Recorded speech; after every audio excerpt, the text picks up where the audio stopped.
So we are here for some women's sports football here in the NCAA. We have the Women's Lacrosse Championships, the fourth one here between Princeton and Northwestern getting underway right now. They had 3 earlier ones, and it went well. You had Florida win. You had in the first one you had Northwestern. Then you had Florida win over Duke. Then you had Boston College win. So the top 4 seeds, 3 of the top 4 seeds, have advanced to the NCAA semifinals. Now we'll see if can Princeton advance to the NCAA semifinals and upset the national champion, their number 1 seed. Then so we'll see that later. We got the American Outdoor Track and Field Championships here. Some conference outdoor track and field meets going on right now. Right now I'm showing you the American. We also have the NCAA Women's Team Tennis quarterfinals. In the fall season, they have the NCAA Individual Tennis Championships. They have the singles. They have singles competitions. Single players from the teams. They travel. Either the whole team will go to a certain event, or certain players based on their rankings overall. They get invited to certain events, and then there'll be singles and doubles as the doubles pairs that they have. Start the season out, the doubles pairs or the singles pairs. They'll compete for the overall champion, not just the team event, not just team based like it is in the spring, which is same as well. And you just saw it right there, the 4th prelim heat of day 1 of the women's 400-meter hurdles. We have right now the Ohio Valley Conference Track and Field Championships start at 9:50 Eastern. 12:30 Eastern was the Big 12 Outdoor Track and Field Championships, the day 1. The Big Sky started yesterday at 10 a.m. Pacific time. That was in Sacramento State. So a lot of these schools, even Division I schools, have the football field. Some of them have their own designated track and the throwing area. But some of them, use their own designated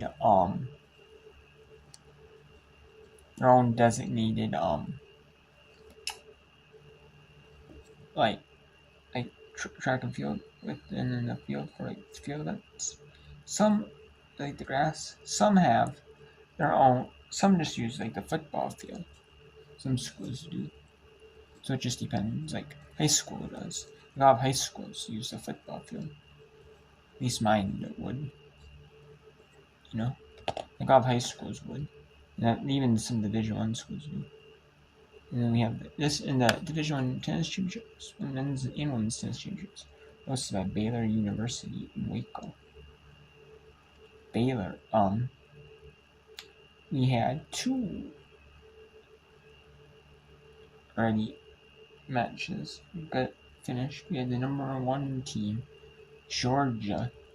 They defeated Duke. Duke won the doubles point, but then Georgia won. Then we had a closer one between North Carolina and LSU.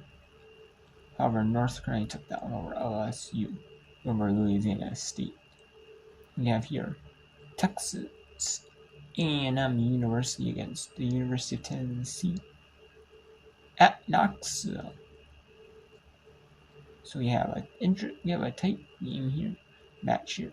They're scheduled for 3 hours long. Usually about an hour for the doubles matches and 2 hours for the singles. Then college tennis in the team event, the doubles are 1 set. There are 6 players that you can have play matches, 6 courts. They all play at the same time for singles. And then for doubles, it's 3 courts, 1 set. It's only 1 set. In regular tennis, it's best 2 out of 3 sets. In singles, and that's like it is in the pros. For unless it's like the men's majors, it's best 3 out of 5. But typically, it's best 2 out of 3 in every event. And then the differences here are when it's 40-40, which is basically the third point for each player, instead of having to win 2 points in a row back-to-back points. They actually do it to where it's next point wins, deciding point, so it's no advantage, no deuce they call it, no advantage point, essentially. So I kind of actually like that, because some of these matches, and then, but they have it where if you have to take a medical injury, it's a point, which, I get it if it's fake injury, but, but, like, sometimes you can clearly see, like, that they're injured, It's like, it's not fair. You have the men's for hers. We have the Big 12 Outdoor Track and Field Championships, Day 1, women's 1500 meter. And we have the WAC 10,000 meter. It starts at 7 p.m. Central to UT earns medals. And then we have that's at 5 p.m. Central, 6 Eastern. At 6:15 Eastern, 5:15 Central, we had the American Track and Field Outdoor Track Field Championships, Day 1. Some conferences televise, like the Ohio Valley Conference, the Big 12, the Big Sky. They actually televise the field events and the running events. The Big 12, however, has, since they have to deal with Big 12 now on ESPN Plus, and the American has, the American Conference, studios and their own production, and are actually, really good at it. They actually televise the Big American outdoor they actually do it well. They're not televising the field events. Some of these conferences do not televise the field events. So, yeah. Tomorrow we have the NCAA softball regionals. We have and then we could show you that OVC Outdoor Track and Field Championships. Day 3 of the Big Skies. We have the first of 2 days of the Southland, so they're televised. And we have 3 days of the CUSA. They televise the CUSA. So on Friday, Saturday, Sunday. Or the 3 days of the CUSAs. They're late at night. Then we have the softball regionals again. We have the rowing championships, the Ivy League Women's Rowing Championships, and the 10 Women's Rowing Championships as well, So, and then we have, what else? We could show you the softball regionals are on Saturday and Sunday. And then we have the Team Tennis Championships, the semifinals, at 11 and 1 Eastern, or 11 a.m. and 2 p.m. Eastern, I should say, my bad, and 10 a.m. and 1 p.m. Central Time on Saturday. They have it to where the women play Thursday, their matches Thursday, and then the men play Friday, their quarterfinals.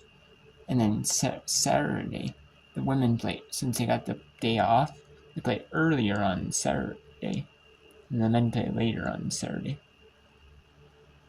And then, which actually could work on advantage to the women, because it's hot right now in Baylor right now, over 90 degrees, hot, humid in the asphalt, laying on the concrete asphalt surfaces, really make it hot. So, then we have the MEAC, the final day of the MEAC Outdoor Track and Field Championships. In the final, we have actually day 4 of the Big Sky Outdoor Track and Field Championships. They sort of went, We have all the rest of the Track and Field Championships, except for day 1 of the MVCs and day 2 of the CUSAs. That's on Saturday, and then Sunday you will have some more rowing championships. I could show you. But mainly it's the regional finals or regionals, the finals matches, final games, 2 games left. And then we have the women's team tennis championships at 5 Eastern, the NBC Outdoor Championships Day 2 at 2:10 Eastern and 6:45 Eastern. There's the CUSA Outdoor Championships, 6:45 Eastern, 5:45 Central, 4:45 Mountain. In the case of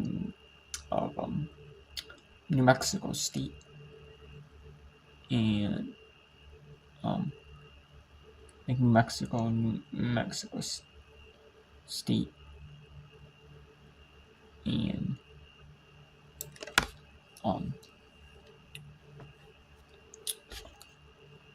UTEP. They're Mountain Time. So yeah. So let's go to Big 12 women. Let's go to Big 12s here. I don't know if I'll be able to show you everything on Friday and Saturday, Sunday though. I don't know if I will, since the softball regionals are on TV. So not every game is, but some games are. So I'm gonna, they're on all the networks, the conference networks, AC Network, SC Network, the ESPN has, ESPN, ESPN2, ESPNU. Yeah, but it depends on the game 6s, but they'll be on all day Saturday if there's only one game 6 on ESPN. And they'll be on, and then Saturday they'll be on Sunday. They'll be on after 5 Eastern because of the NCAA from men's lacrosse championships running to quarterfinals Saturday, Sunday. So they'll be on all day after that. All day Sunday they'll be on the AC Network, SC Network, and then AC Network will have some after baseball on Saturday, and SC Network will after baseball if there's some late night action. Featuring one game featuring SC team. And it doesn't matter if it's at home or away. They're going to show a case. They're going to show it. They will. So that'll be after the SEC Outdoor Track for the Championships. The final day live, and it'll be like the track events. They're going to show you. So yeah, let's go to the NCAA Women's Tennis Championships. It's the Cracked Rackets cross-court cast. They show that one with like the teams like the SEC, the ACC, Big 12, like some of these conferences, that they have that they feature, especially the ones that ESPN like really has all out access of, like exclusive access to, like the streaming.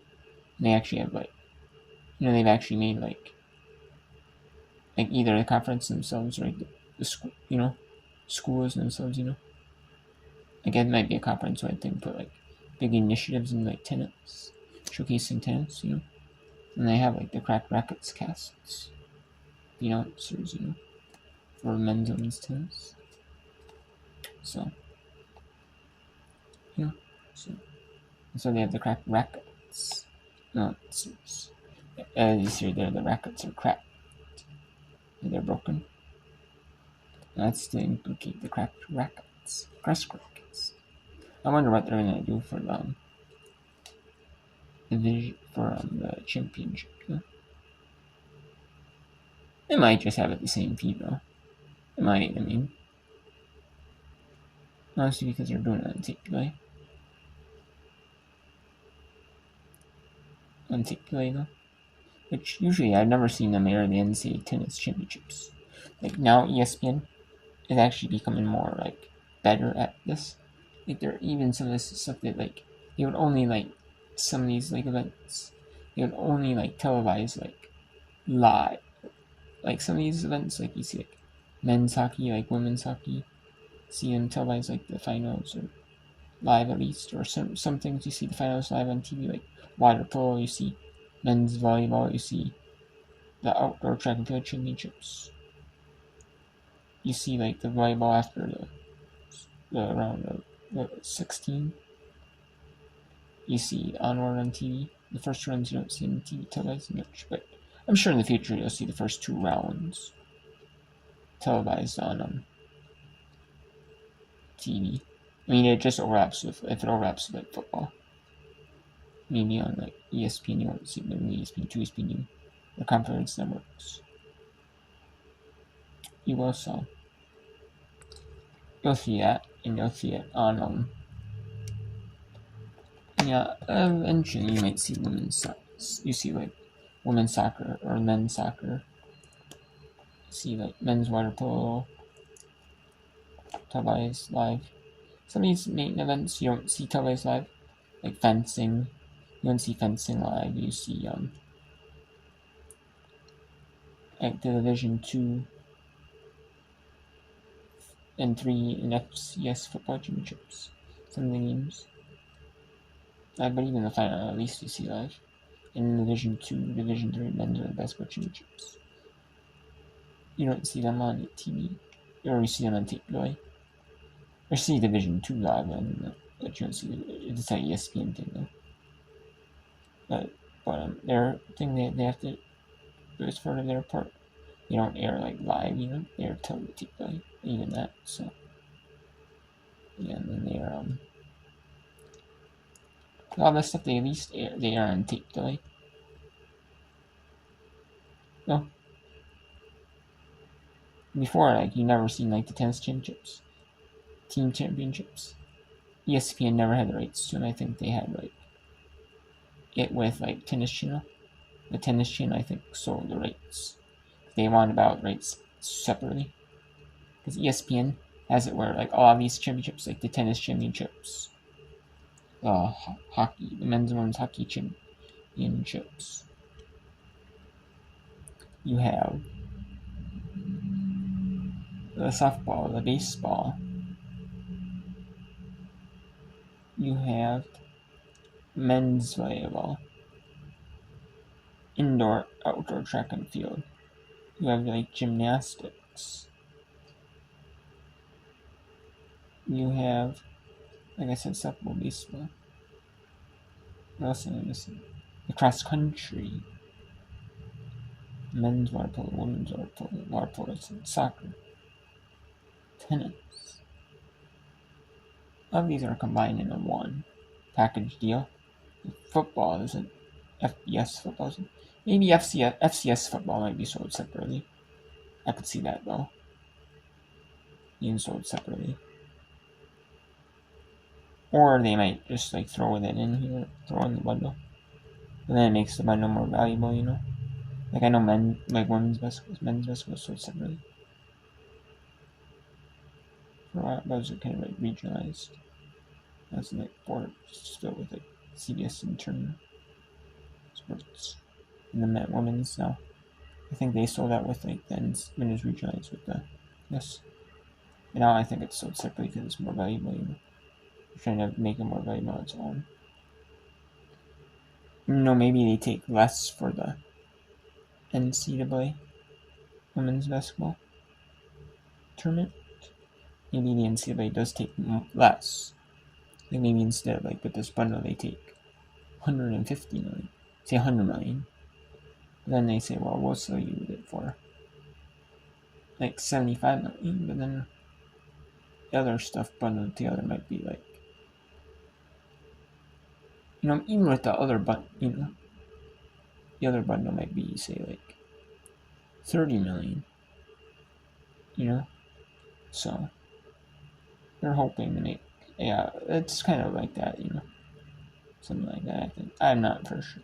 I'm assuming, but then ESPN makes money back on like ad rights, for like ad rights during like the tape delays, like the tape delay events that they show, or in like they can double sell ads, like the ads they air during tape. They might not be just normal regular ads that they have, like reruns on ESPN, but that stuff. But like they can have like ads like in between the breaks on these, and like stuff like that. So, and some of these ones they can double dip. They can sell ads like on the ESPN Plus version. They can sell ads like ESPN TV version, TV one. So it's like double dipping. But so I don't know. Some of them are just like a throw-in bundle thing, but it is what it is.